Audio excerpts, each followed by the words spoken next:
En los próximos minutos con un programa lleno de actualidad y de hecho vamos a partir con una información de último minuto que se ha conocido hace instantes solamente, y esto tiene que ver con el vuelco que se ha producido en el lamentable homicidio de un hombre y sus dos hijos.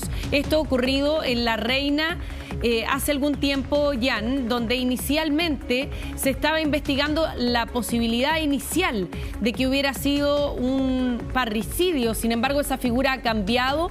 Hay una persona que ha sido detenida, ¿no? Buenas tardes.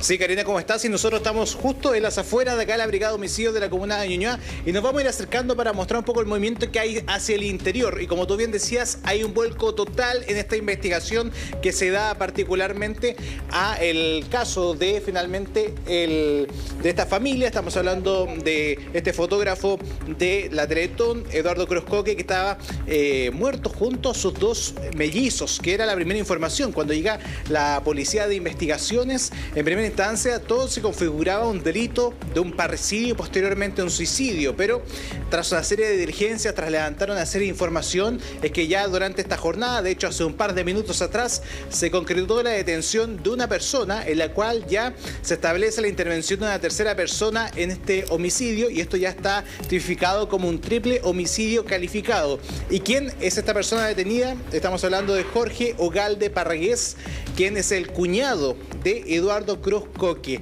quien finalmente fue detenido hace pocos instantes de parte de la Policía de Investigaciones, luego de esta serie de diligencias que está siendo también llevada por la Fiscalía Oriente. Acá lo importante, Cari, es lo que ocurrió tras esta serie de movimientos de la policía, particularmente el hecho de que nunca se encontró o se hizo el hallazgo del arma homicida, que podríamos hablar en un principio, y que esto finalmente generó el primer ruido para los investigadores, porque ellos llegan al domicilio y se dan cuenta que, claro, estaban las personas tendidas en el suelo con heridas cortopunzantes, y que posteriormente a esto es que nunca se encontró el armamento al cual se habría autoinfligido las heridas finalmente Eduardo Cruz Coque. Por eso es que se genera este ruido y se empieza a levantar información respecto a qué podría haber ocurrido o quién manipuló este sitio del suceso, podríamos decir, y que finalmente no se encontraba este elemento tan relevante. Tras esto es que se realizaron cámaras de seguridad, se estableció de que este sujeto aparentemente había transportado esta arma homicida en una bolsa y que posteriormente habría abandonado en un canal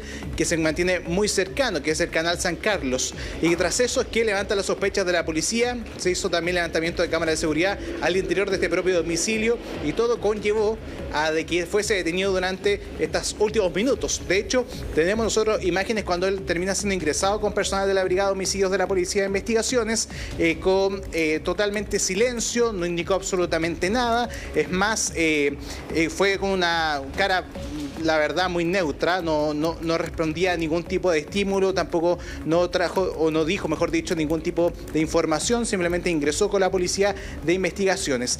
Hay una serie de diligencias que aún siguen en curso y de momento sería el único detenido por este caso. Claro. Pero ahora, lo más gravoso es que se pasa esto de un delito que se pensaba en un principio que era un parricidio, posteriormente un suicidio, ahora a un triple homicidio calificado, que es un delito aún más grave, y también, por cierto, que ahora conlleva a una investigación sobre cuál podría ser la motivación que hay detrás de este delito, Cari. Claro, y aquí hay un hecho que no es menor. A él se le detiene y al parecer se sondea, lo que debiera estar pasando es que se están realizando diligencias con él, entre ellas interrogatorios. No sabemos si ha declarado antes, y lo que ha ocurrido con el paso de las semanas y de los días es que haya entrado en contradicciones, porque también recordemos que en este tipo de investigaciones donde es tan misterioso el origen de un triple homicidio que se cometió en ese lugar, lo que hace la policía es tomar declaraciones en más de una oportunidad a todas las personas que les pareciera que pudieran estar relacionadas. ¿Con qué fin? Con el fin de ir contrastando y chequeando si es que las personas declaran siempre lo mismo o si hay alguna alteración en las versiones que inicialmente entregaron, para ver si alguno de ellos entra en contradicciones. Y aquí lo que llama la atención es que la figura que estaría siendo investigada sería un homicidio calificado. No es un homicidio simple, y eso implica que sería un homicidio con planificación de por medio. Para que sea calificado, implica eso de por medio, que hay una premeditación o una planificación del delito que se va a cometer. Entonces, eso aparece como una situación que habría sido planificada y establecida, no como un homicidio simple que pudiera tener a lo mejor una relativización mayor respecto de lo ocurrido, ¿no? Exacto, y un antecedente que nosotros tuvimos acceso al parte de la jornada cuando se hace el hallazgo de estos cuerpos fallecidos. Estamos hablando de tanto del padre como también estos dos hijos que además son mellizos, y que esto se da en un contexto del pasado 18 de octubre, para que hagamos un poco de memoria, y eso también va a ayudar a establecer estas inconsistencias que hay del relato, bien digo. Esto ocurre en la comuna de La Reina, en calle La Cañada. Esto es cerca de las 7:30 de la tarde aproximadamente, cuando personal de Carabineros recibe la denuncia de quien ahora es el detenido e imputado de esta causa. Estamos hablando de Jorge Ugalde. Él llama por teléfono a la policía y dice que en la primera residencia, dice finalmente quien recibe usualmente a la visita de sus hijos, y finalmente indica de que él llega a este domicilio, percibe un olor aparentemente, y se percata de que Eduardo y sus hijos se encontraban fallecidos al interior de la vivienda, desconociendo mayores antecedentes respecto a la causa del deceso. Es decir, que principalmente el imputado, que se mantiene ahora detenido de parte de la Fiscalía y también por la Brigada de Homicidios, es quien dio el aviso también a Carabineros cuando ocurre toda esta situación. Claro. Quizás con una especie de coartada y no tratar de levantar sospecha a la misma policía respecto a lo que habría ocurrido. Pero acá existe una información que se la vamos a consultar al fiscal. Hay una pauta en los próximos minutos, que lo relevante es que uno de los ejes investigativos o motivaciones que se están tratando de esclarecer es que si existe o no algún lío respecto a una herencia familiar, que es uno de los puntos que está estableciendo desde ya la Fiscalía y que también lo está cotejando. Todo esto, por cierto, de forma extraoficial. Se tiene que esclarecer ya con lo que puede indicar el fiscal a cargo de estas diligencias. Claro. Pero de ser así, claro, a eso demuestra también o entregaría un detalle o un argumento de por qué termina tomando esta decisión, hablando claramente de forma criminalística.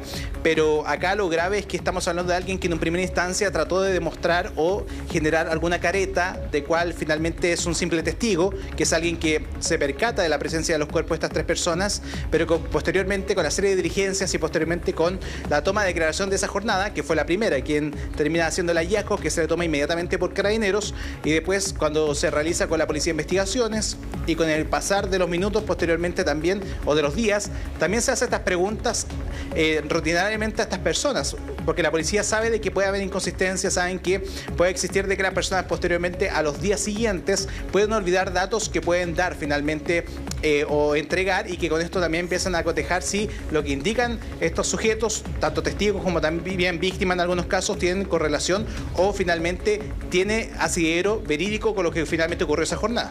Claro, estamos con el exfiscal José Antonio Villalobos, que también se suma a nuestra conversación para poder poner en contexto esta orden de detención y las diligencias que se pudieran estar generando. José Antonio, buenas tardes.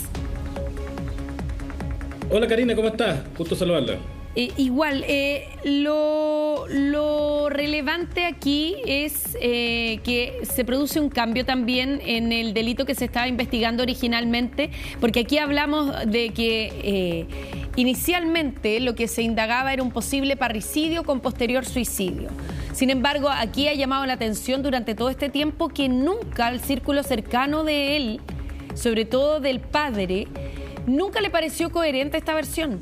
O sea, el círculo más cercano siempre habló de que no existía a lo mejor alguna posibilidad de que esto ocurriera y que les parecía muy extraña esta situación. Y ahora que se esté deteniendo a esta persona por homicidio calificado, tiene aún más asidero en torno a esa versión, ¿no? Del círculo más cercano.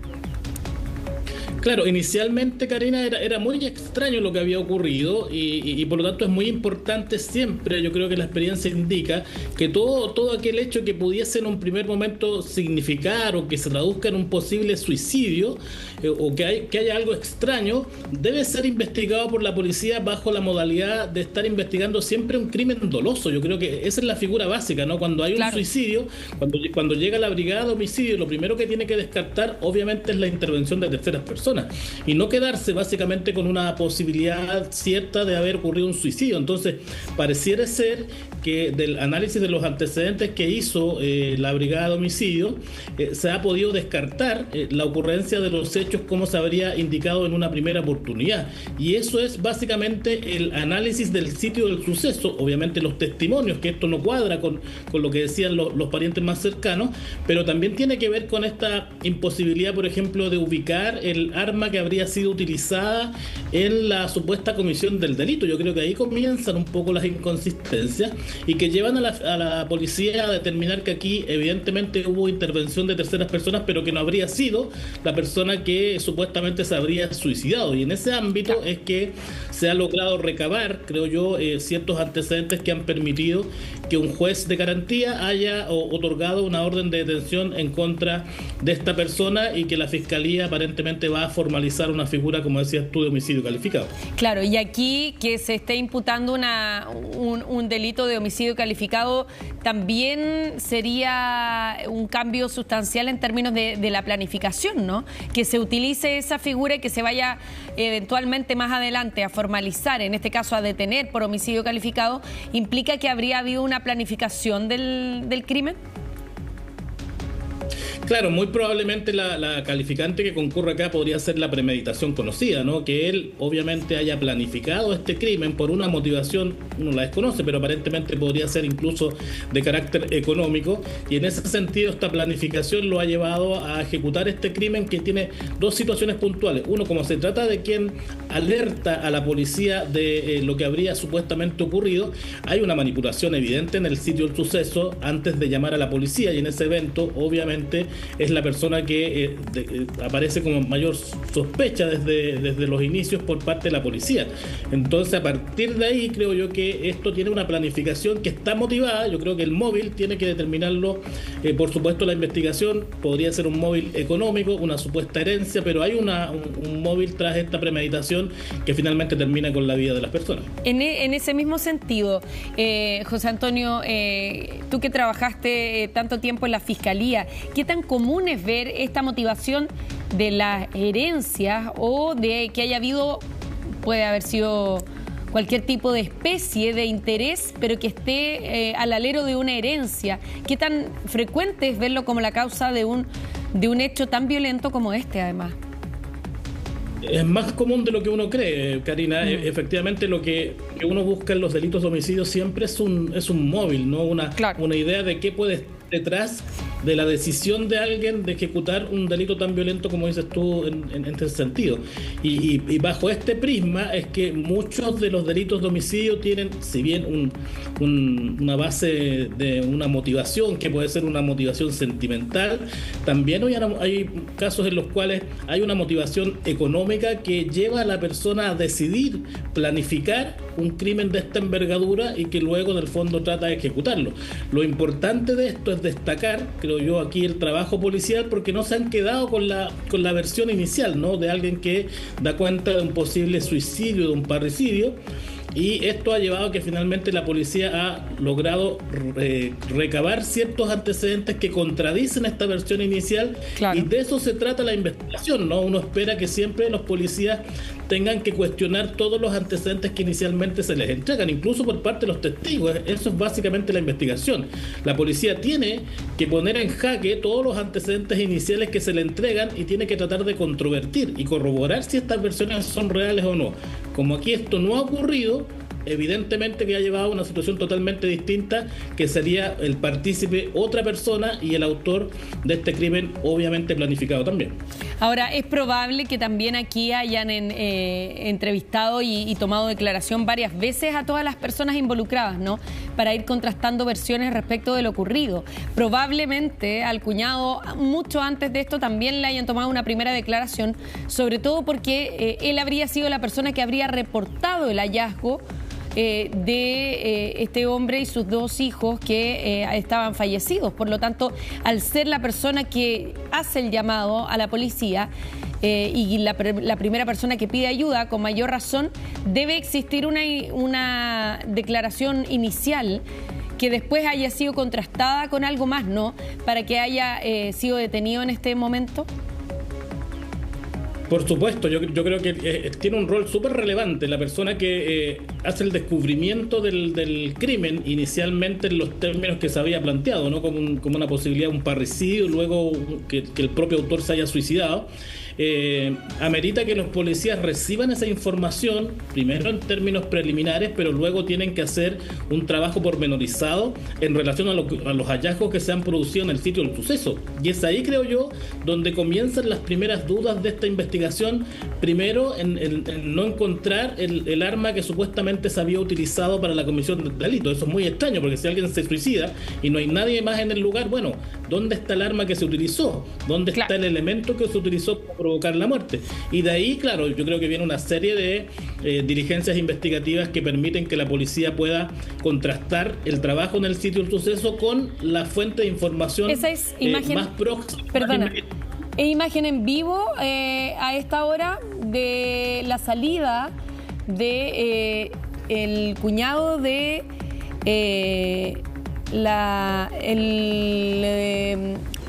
a ver, él es el cuñado de Eduardo Cruz Coque y va saliendo en un vehículo particular, o ese vehículo pertenece a la policía, Jan. ¿Hay algún antecedente?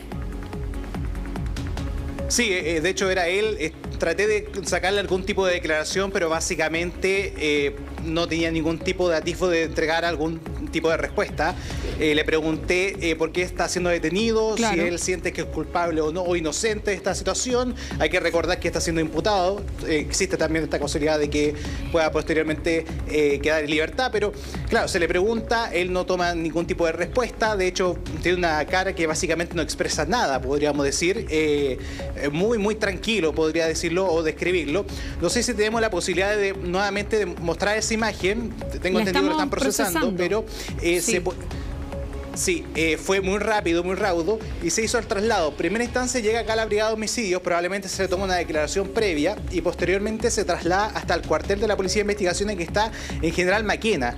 Y esto tiene correlación de que a las 5:30 de la tarde se va a realizar un punto de prensa en el cual se va a entregar información respecto a su detención, también los distintos argumentos que tiene el Ministerio Público para considerarlo a él como el principal sospechoso e imputado ya directamente de este trépido homicidio calificado, claro, que caratuló finalmente o cambió esta tipificación con el pasar de las horas. Y acá lo relevante es lo que ustedes también están conversando, también con el exfiscal, es el hecho de cuáles son las motivaciones detrás de este delito, porque si bien, claro, se parte de la base de este trépido homicidio calificado, pero acá lo importante es poder esclarecer quién lo termina motivando a tomar esta decisión y además de armar toda una planificación, porque si lo vemos así a una vista muy simplificada, él termina haciendo primero una planificación en torno a ejecutar el delito, según lo que nosotros pudimos evidenciar las primeras diligencias que está realizando la Policía de Investigaciones, pero además tiene una coartada que es llamar a la policía para hacerse pasar como quien descubre la situación y también configurando un poco la escena a que la misma policía en primera instancia, e incluso el mismo fiscal que aún sigue liderando esta investigación, vea en primera instancia esto como si hubiese sido un parricidio y posteriormente el suicidio de el padre de estos dos chicos, y que incluso lo dijeron a los medios de comunicación en primera instancia. Esto no es que nosotros informamos de un punto y posteriormente cambiamos la forma de comunicarlo, sino que esto lo dijo la Fiscalía y lo dijo también la Policía de Investigaciones, que también es clave e importante decir esa información, porque en redes sociales estábamos nosotros revisando esto y mucha gente estaba culpando a los medios respecto de este cambio o variación de información. No, esto lo dijo la Fiscalía, lo dijo la Policía de Investigaciones desde un principio. Ellos lo fijaron como un parricidio en primera instancia y con suicidio, pero ahora cambia esta tipificación luego de la serie de diligencias. Quizás fue muy abrupto, muy temprano la decisión que toma el fiscal de entregar esta declaración a la prensa, pero claro, esto fue lo que ellos dijeron en primera instancia y posteriormente ahora se termina dando toda una vuelta investigativa. Sí, aprovechemos de preguntarle a José Antonio Villalobos, porque también, José Antonio, tanto la policía como la Fiscalía y el fiscal propiamente tal, tiene que tener una hipótesis para empezar a investigar, independiente de que después la cambie, ¿no? No puede dirigir una investigación sin tener una teoría respecto de lo que pasó. Claro, por eso creo yo que nunca es bueno dar una declaración tan precisa en relación con lo que habría ocurrido, porque estás investigando preliminarmente. Uno podría decir, por ejemplo, mira, tenemos los primeros antecedentes que dan cuenta de que habría ocurrido algo similar a lo que dice la persona denunciante. Pero claro, cuando tú ya estableces como una suerte de causa preliminar, quiere decir que tienes algo más que la declaración de la propia persona que está denunciando. Yo en general soy partidario que claro, primero creo que los fiscales a cargo de la investigación nunca den detalles de la misma, pero sí pueden dar una declaración general de lo que están indagando, que es el fallecimiento de 3 personas, y la información preliminar que se tiene sería estas. Solo una perjuicio lo que pueda resolver más adelante. Solo una observación. Independiente de que eso se cuente o no se cuente con detalles a la prensa, el fiscal siempre tiene una hipótesis bajo la cual está abordando el caso. O sea, en este caso, valga la redundancia, da la casualidad de que la policía o la fiscalía en su minuto lo contó. Pero aunque no lo hubieran contado, parten de una hipótesis, independiente que después la vayan cambiando a la luz de las declaraciones que se van reuniendo a raíz de las contradicciones en que puedan incurrir las personas que están como sospechosos, pero al margen de eso la hipótesis siempre existe, ¿no? En este caso, claro, probablemente la contaron antes de tiempo y antes de que fuera una hipótesis afirme, pero esa hipótesis del parricidio con posterior suicidio existía desde un principio, ¿no? Porque es como más o menos lo lógico a primera vista, ¿no, José Antonio? Claro, y es la versión que entrega supuestamente el denunciante, por decirlo de alguna manera, ¿no? Que es la persona que contacta a la policía. Entonces, esa es la primera aproximación que se tiene a esta suerte de hipótesis que dices tú, Karina. Como hay una versión de una persona que entrega este dato concreto y no habría en principio, ¿cierto?, a la llegada del sitio del suceso, otros elementos que den cuenta de la intervención de terceras personas más allá de la persona que se suicidó, claro, uno podría tener ahí un acercamiento a una primera hipótesis, pero sin perjuicio de eso era muy preliminar a mi juicio y por lo tanto debió esperarse, creo yo, algún resultado investigativo más a fondo, ¿no? Porque los policías comienzan a trabajar el sitio del suceso, comienzan a levantar evidencias, comienzan a registrar los testimonios, en especial de esta persona que habría llamado. Por lo tanto, ahí se hubiese establecido quizás una línea investigativa distinta, ¿no? ¿Qué tan relevante es? Tengo entendido que todavía está siendo sometido a pericias el cuerpo de Eduardo Cruzcoque, todavía está en el servicio médico legal. ¿Qué tan relevante es para la investigación y si es absolutamente coincidente con este vuelco? Que todavía haya pericias que se estén realizando, ¿tiene relación absolutamente con este giro que ha tomado la investigación?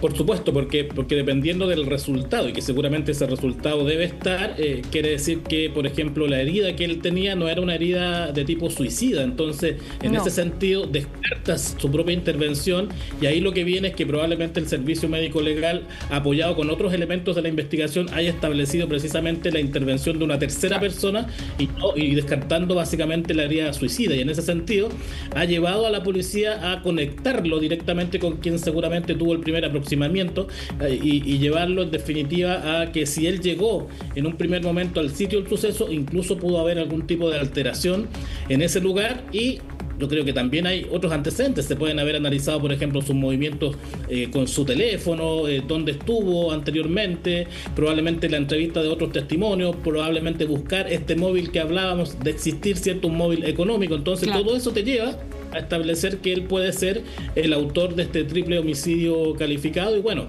la Fiscalía tendrá que ahora ponerlo a disposición del tribunal respectivo, proceder a la formalización de investigación y sustentar en definitiva cuál es la tesis que tiene con los antecedentes que ha recabado. Ahora, José Antonio, en base a información que ha trascendido y a la que hemos podido tener acceso, se señalaría también, y esto no se ha conocido a nivel público, lo estamos contando acá por primera vez, es un trascendido, respecto de que Eduardo Cruzcoque habría presentado lesiones en la cara. Por lo tanto, lesiones que aparentemente no serían coincidentes con la hipótesis de un suicidio, ¿no? Y por lo tanto, la gravedad de esas lesiones también pudiera resultar clave como para estar ejecutando esta detención ahora. Yo creo que sí, Karina, efectivamente todo lo que tiene que ver con el resultado de la autopsia, como decíamos que tenía que haber sido analizado muy detalladamente y pormenorizadamente, tiene que haber arrojado resultados que no son compatibles con la hipótesis de un suicidio. Entonces, al descartar el suicidio por la propia mecánica y dinámica de los hechos, claro, tú tienes que establecer en el fondo que hubo una intervención de otra persona que no estuvo en el lugar al momento de la llegada de la policía.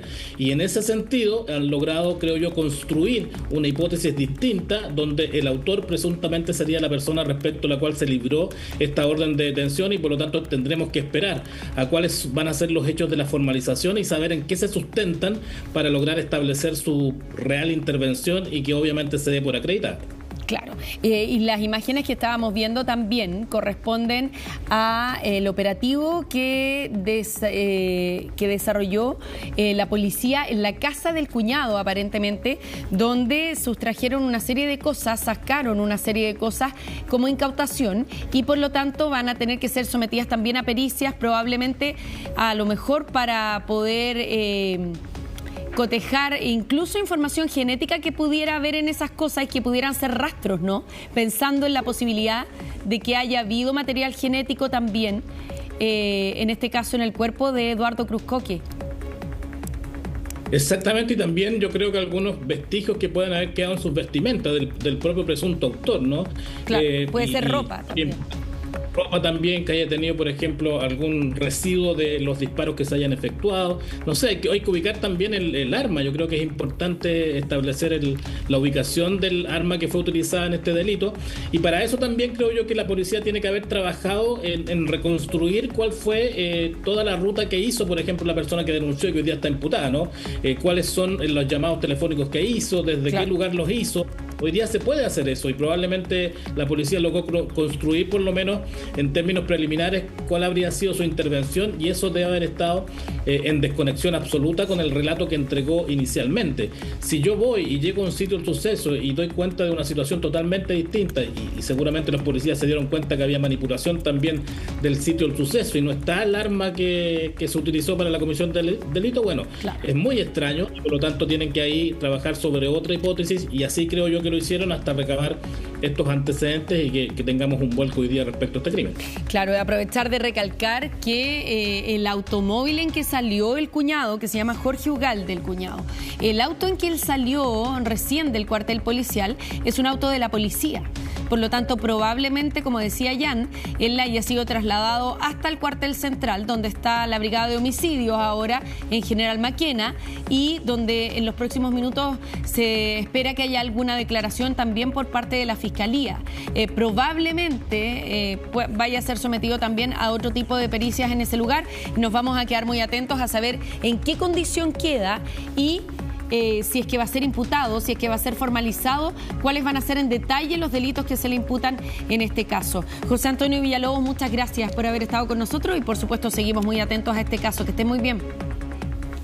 Igualmente, Karina, que esté muy bien. Cambiamos de tema y vamos a revisar un hecho que se